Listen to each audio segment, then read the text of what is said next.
மெய்யாகவே வந்துட்டு சொல்ல போனோம்னா வந்துட்டு நிறைய விஷயங்கள் நம்ம பேசலாம்.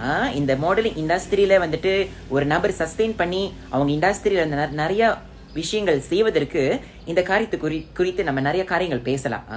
ஸோ நான் சொன்ன அந்த 3 காரியங்கள் வந்துட்டு it's a basic thing. But more then that, as a professional model we need knowledge.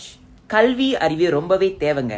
ஏன்னா ஒரு மாடல் வந்துட்டு ரொம்ப பேர் நினைக்கிறாங்க அவங்க ஒரு நல்ல ஒரு சட்டை போட்டுட்டு ஒரு இம்ப்ரெசிவான ஒரு சட்டை போட்டுட்டு கேமரா மென்னுக்கு நின்றோடனே மாடல்னு சொல்லி நினைக்கிறாங்க.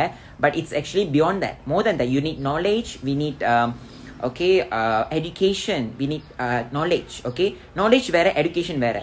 So we need knowledge for us to sustain in this industry. Okay, for us to survive in this industry, because it's not easy to be a model. So for you to be a model, we are not emphasizing on the body structure or our personality, but more than that. Okay, so thank you everyone.